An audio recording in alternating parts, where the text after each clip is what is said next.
Hello everyone. Today I've got a really cool science video for you. Our theme this week for this video is states of matter. States of matter. And that's really cool. And I know maybe those three words, states of matter, sound a little weird. You might not have any idea what that means, states of matter. But by the end of this video, we're going to understand what it means, and you'll be able to understand how we can change things and how we can look around the world around us and understand what things are made of and how we can change that. So first thing I've got here is I've got this picture of a pot on a stove, right? You've probably seen this at your house. If you put a pot on a stove and you turn on the heat, eventually the water starts to bubble like that, which we call that boiling. The water starts to boil, and then all of a sudden, this stuff's coming out the top. What is going on here? What is this? Is it smoke? Is the water on fire? No, it's not smoke. It's not smoke. But it's kind of strange, right? How come the water is pushing out this sort of cloudy air on the stove? But look, I've got a cup of water here, and there's nothing coming out of this cup. There's no air coming out of this, or no clouds coming up out of this cup. So why is that? Interesting, right? Well, let's talk about that. So what's happening in this picture actually is that the water that's in this pot, when we make it hot, some of it is popping up, right? It's coming out into the air, but that's kind of strange, right? How can it do that? It's kind of weird. How can that water leave this pot and fly away into the air? And why isn't this one doing it? If the water can fly out of this pot on the stove, then how come it doesn't fly out of this cup? Well, all right, let's take a look at that. So everything around us is made up of molecules. Now, molecules are the smallest piece of something. So if we have water here, the smallest piece of water, if we look really, really closely with a microscope, the smallest piece of water is a molecule of water. Now, I have a model here to help you understand molecules. Let's take a look at it. Inside this box, I've got some ping pong balls tied together with string. So you can see here, these ping pong balls, they're a good model of water because the smallest pieces, those molecules of water, they're sort of stuck together a little bit, right? They can move apart, right? We can have lots of different molecules. See, these ones are kind of, if I stick them together like this, they're kind of stuck together, but they can also, if I untwist them a little bit, they can also pull apart and sort of go away from each other like this. There they go, falling apart. Now, if we look inside this container, we can see that the water molecules, all those orange ping pong balls, they can change to fit any shape, right? If I tip them down to that corner, they all pour down to that corner. If I move them over here, if I put them flat like this, they sort of spread out all along the bottom of that container, right? And that's exactly like that's exactly like water in a cup, right? This cup is round on the bottom and sort of round on the top. When I pour the water in, what shape does that water become? Well, it becomes sort of round on the top and round on the bottom, the same shape as this cup. Now, liquids, like this water, that state of matter, liquid water, won't change the amount of water. If I take this water and I pour it into a different container, the amount of water doesn't change, but the shape can change because those molecules, they're stuck together, but they're not stuck together super, super hard. They can kind of squish around and move and flow from one place to another, right? So this is what liquid would be like. If I had poured water in here and I moved it like this, the water would pour to that side or it would pour to that side, like liquid water. Now, so liquid is one state of matter, right? There we go. There's a glass full of liquid water. The water has some size, some amount, but it can change shape, it can squish around, it can splash, it moves sort of freely. Right? There we go. Another state of matter is a solid. So we've got liquid and now solid. Solid would be like these scissors, right? Now, if I put these scissors inside this box, the scissors can slide, but they don't really change shape. They don't squish around. The scissors are always the same shape. Scissors, right? Unlike these molecules of these pieces, they can kind of move all around. The water would splash all around. It doesn't matter. If I put these scissors into a rectangle box like this, they're always going to be scissor shaped. If I put them into a round box, they're always going to be scissor shaped. So let's look at that. So I have one of these sets of ping pong balls over here that can show you what a solid would be like. All right, here is this would be liquid, right? They can kind of move around. They're still stuck together. They don't want to fly away, but they can kind of wiggle around. Now a solid would be like this. If I pull this string, and now you can see they're stuck together like this, right? It doesn't matter which direction I put them. Those three molecules are stuck together, right? Now, if I put them inside this container now, they are always that same shape. It doesn't matter where they go. They're always the same shape. If I put them into a round cup, they're going to stay this shape. If I put them into a star-shaped bowl, they're going to stay exactly the same shape. Solids have a size. The size doesn't change, and the shape doesn't change either, right? If I put these scissors into another bowl or on a different table, the size doesn't change. They always stay the same size, and the shape doesn't change, right? Here's a model of solid molecules, and here is a real solid object. All right, now the liquid, the amount, so in this case 3 molecules, or in this case this much water, the amount doesn't change, but the shape can change. They can kind of bend and squish, and some of them can pour out, and some of them can stay. All right, so that's 2, but we have 3 main states of matter. We've talked about solids. Those are the hard things, the things that you can hold in your hand. We've talked about liquids. That's like this water. You could drink it. We can pour it. The last one is gas. Solid, liquid, gas. Say that with me. Solid, liquid, gas. One more time. Solid, liquid, gas. The last one is gas. Now, imagine gas would be like one of these pieces, one of these ping pong balls, all by itself, flying around, going crazy, bouncing off the walls, bouncing off the windows. If there's a window that's open, it might fly right out the window. Gas is like the air that we breathe. And if we look at one ping pong ball just like this is a good model of gas. Just one molecule all by itself, not connected to anything, just flying around the room all by itself. Now, how does this happen? How do we have liquid water? We have solid objects. We have liquids, gases, solids. How does that happen? How can we change that? Well, let me show you.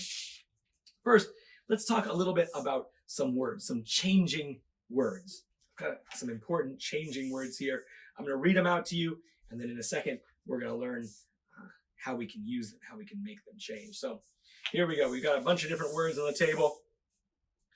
We've got melt. Let's say that together. Ready? Melt. We've got boil. Let's say that. Boil. We've got freeze. Freeze. We've got evaporate. That's a long one. Can you say that one?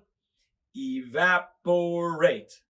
Evaporate. Evaporate. And the last one, condense. Condense is another long word. Can you say that one with me? Condense. Condense. All right.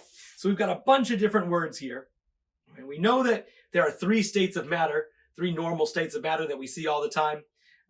And we can use these words to describe how those states of matter can change. So I have one kind of matter, one kind of stuff here to show you. And it's the same stuff that's in this glass, but I've got some pictures here. And that's water. All right, so water can be in 3 different forms. We can have liquid water, like this, or here, liquid water that you could drink. We can have solid water, like this. What do we call that?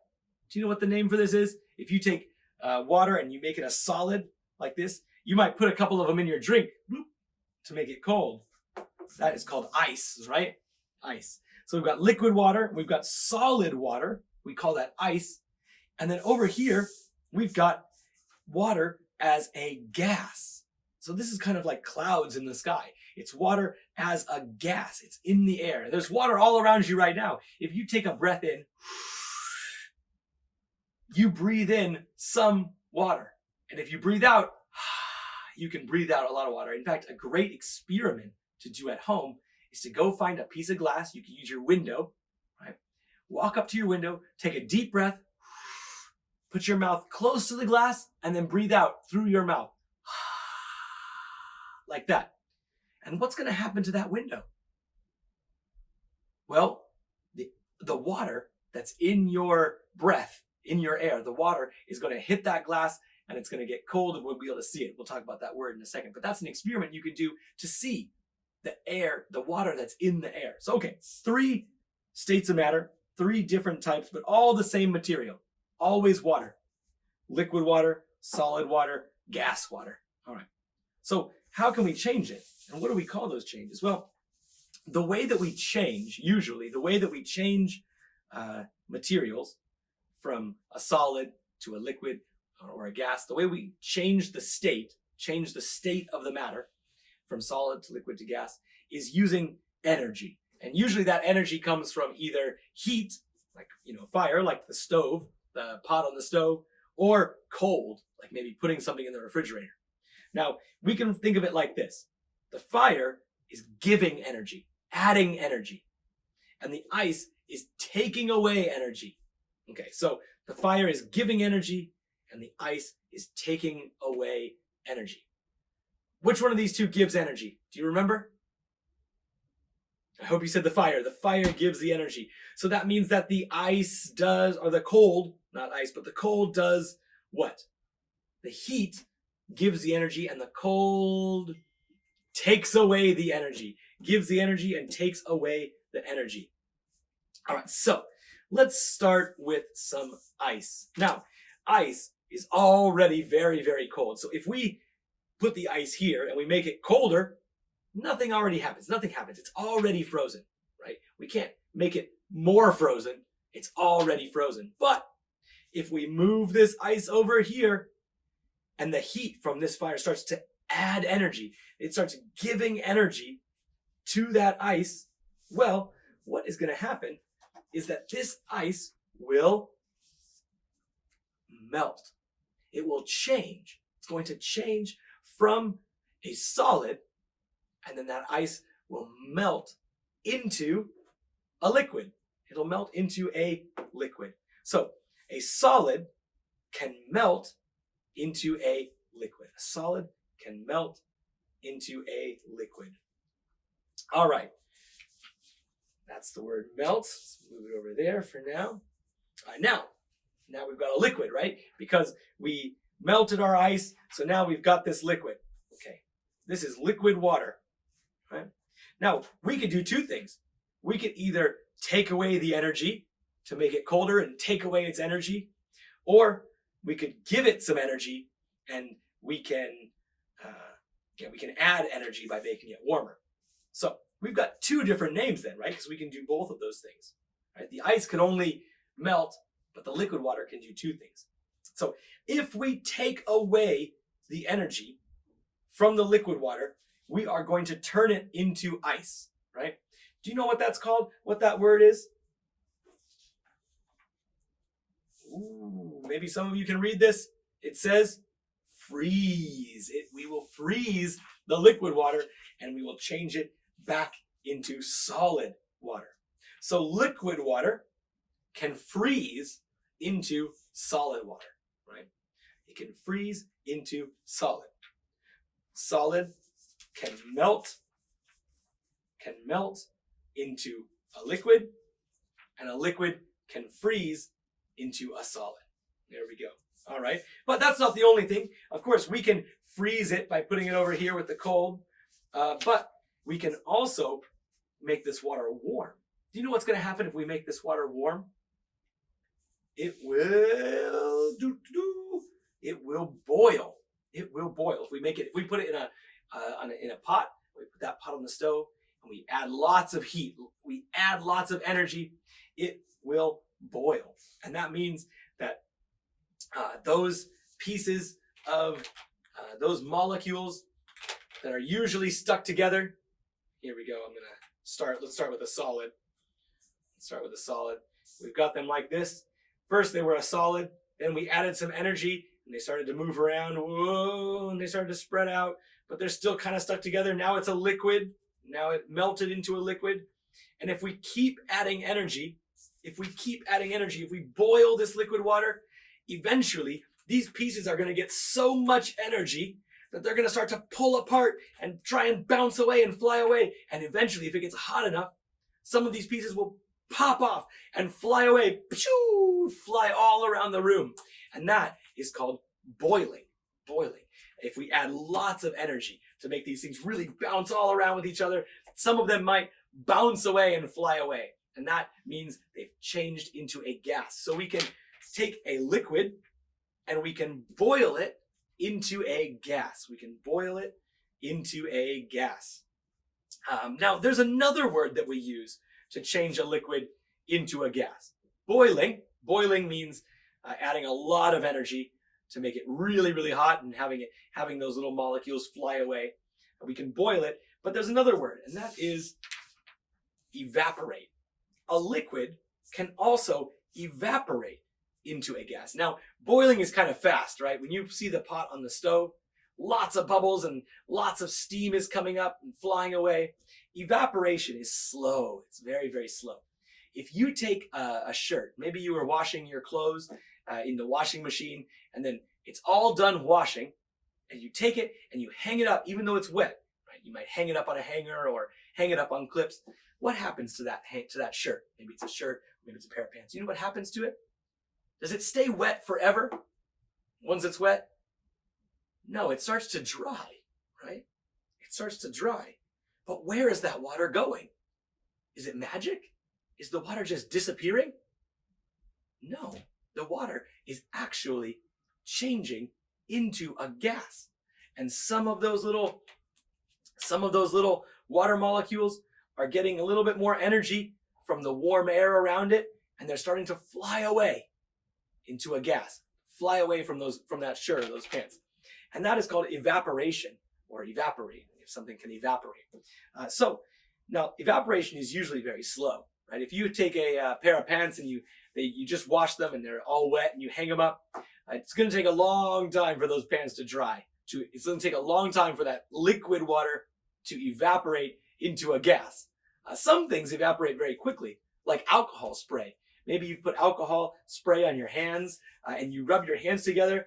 Now, something happens. That alcohol disappears. Where does it go? It doesn't disappear like magic.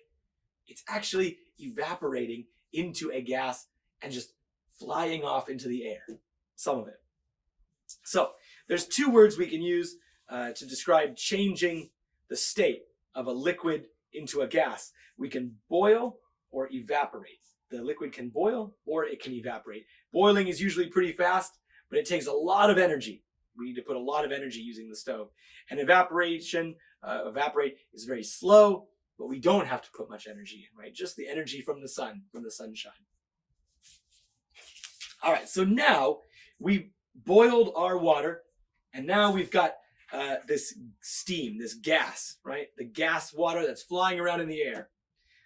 So then what can we do?